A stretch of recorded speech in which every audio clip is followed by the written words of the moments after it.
How could I forget it? You're constantly reminding me. And what about your lady friend who left so hurriedly? She's a little easier to get on with, is she? She is a business acquaintance, and that is all. Mrs. Davidson is the governor of Wentworth Detention Center. I began a work scheme with them, hoping the cheap labor might help save the business. Nothing can save it now. And might I say, the same goes for our marriage. What? I've had enough, Andrew. I'm going to divorce you as quickly as possible. I would never have done it if it hadn't been for my gambling debts. I was almost out of my mind with worry. Yes, gambling fever can grip one like an octopus. I've seen it before. Well, I didn't really know what I was doing. Look, what I need is a good lawyer who can make people see that I'm sick, that I should be given treatment, not locked away like some common criminal. Yes, well, legal aid should be able to help you there. Are you sure you wouldn't care for a cup of tea? No, thanks. Oh, very well. The prisoner is ready to go back to her cell, dear. My name is Miss Bennett. Yes, dear. Would you care for a cup of tea before you go? I haven't got time to be drinking cups of tea. As you wish. Come on, White. But, Miss Forster, Get a move on.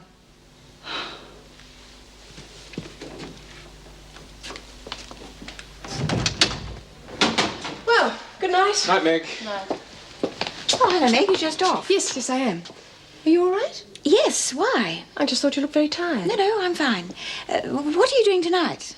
Nothing that I know of. What about coming over for a drink? Oh, yes, that'd be lovely. About 8?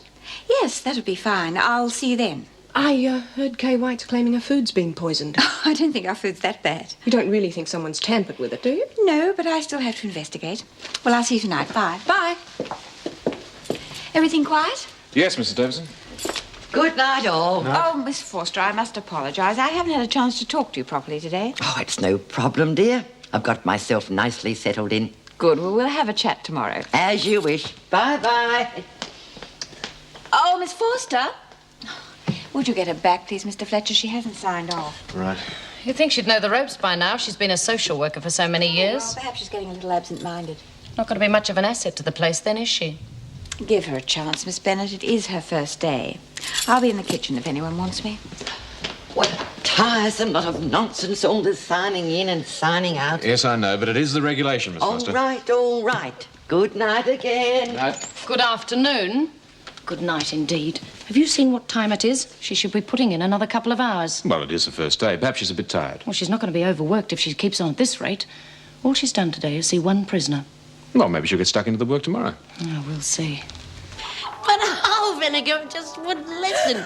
She reckons Kay just wasn't used to prison ducking. Ripper! When you take a dinner to her, tell her unless she pays up, she'll starve. What are you gonna do to her dinner? Won't use the detergent again. Be something even better.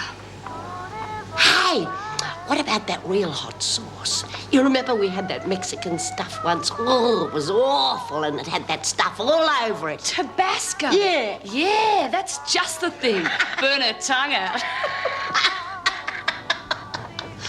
Oh, hello, Mrs. Davidson. It's not often we see you in here. No. Where is Mrs. O'Regan? Oh, she's taking delivery of some stuff. I see.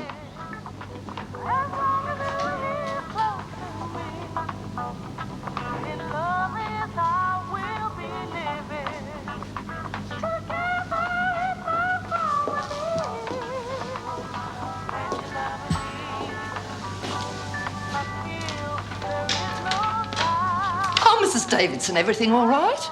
I'm not quite sure. There been some complaints? The new prisoner in the isolation block claims the meal that was served to her at lunchtime had been tampered with. She seems to think someone is trying to poison her. But I don't see how that could be, Mrs. Davidson. I was in here the whole time the meal was being cooked and dished up. You don't think Gaffney may have had a chance to put something in the food? Oh, I shouldn't think so. Birdsworth was on trolley duty at the time, wasn't she? She has been known to make additions to food before. But Miss Bennett was with her, Mrs. Davidson. I can't see how she could have done it this time. No, that's true. You know how most newcomers seem to complain about the food.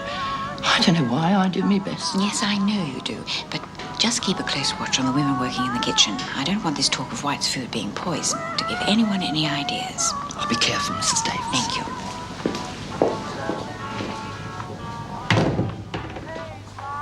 Have you been up to some of your tricks again, Margot? Me? Don't know what you mean, Mrs. O'Regan. Don't come the innocent stuff with me. I won't have people causing trouble in my kitchen or messing around with my food.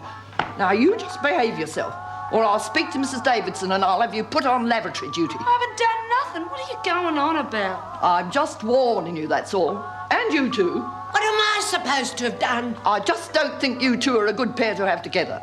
Now, you can do trolley duty tomorrow, Margot. All right, if that's how you feel.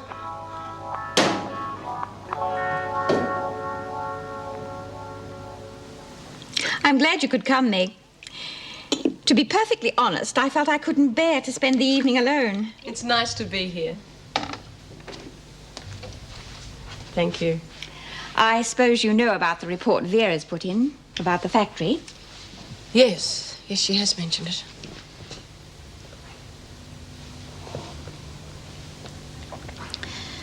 I don't mean to embarrass you, Meg. I know you have to be loyal to a fellow officer. We should all be loyal to you, too. Now, Vera knows I don't like what she's done, and I want you to know that no one else had a part in it. I'm relieved to hear that. I'm going to need all the allies I can get in the next few weeks. You see, the department has decided to make an inquiry into my version of the incident. Apparently, Vera accused me of covering up for Andrew Reynolds. Look, I don't know whether you know, but, well, it has been implied that your relationship with Mr. Reynolds is more than just a business one. Yes, I am aware of that. But thank you for trying to warn me. As far as I can see, it's your own business. I wish that was so, but unfortunately, the department has to decide whether or not I had a motive for covering up for Andrew Reynolds.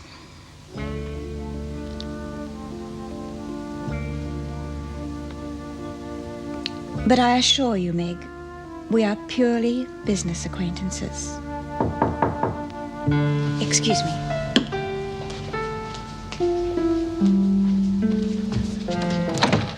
Erica, I'm sorry to disturb you, but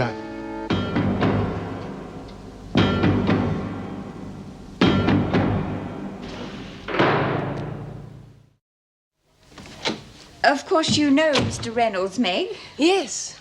Good evening, Mrs. Jackson. Mr. Reynolds has just come to discuss the cancellation of the work release. Oh, yes. Well, I'd better be going. Well, there's no need for that, Meg. Please stay. No, I intended not to be late anyway. I'll see you tomorrow.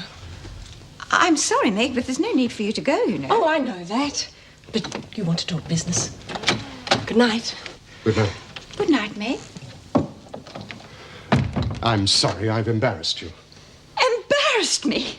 I just finished telling Meg that there was nothing more between us but a business relationship, and you turn up here at this hour of the night. I know I shouldn't have come, but we couldn't talk for long this afternoon. I had said all I had to say, Andrew. I am not prepared to give up my position and my career for the sake of a quick fling with a married man. But that's part of what I wanted to talk about. Things have changed. It could make a difference for us. What do you mean? Julie wants a divorce.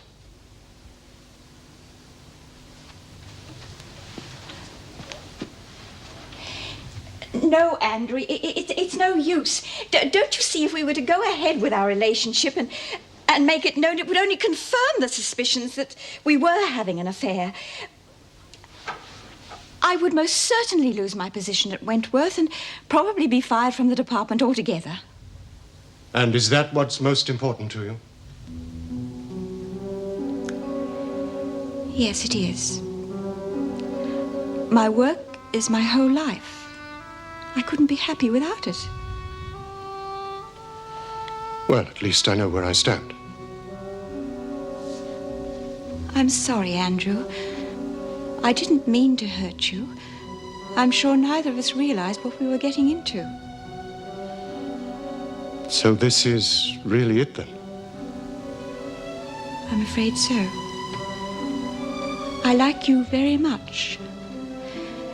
But I simply cannot afford to go on seeing you.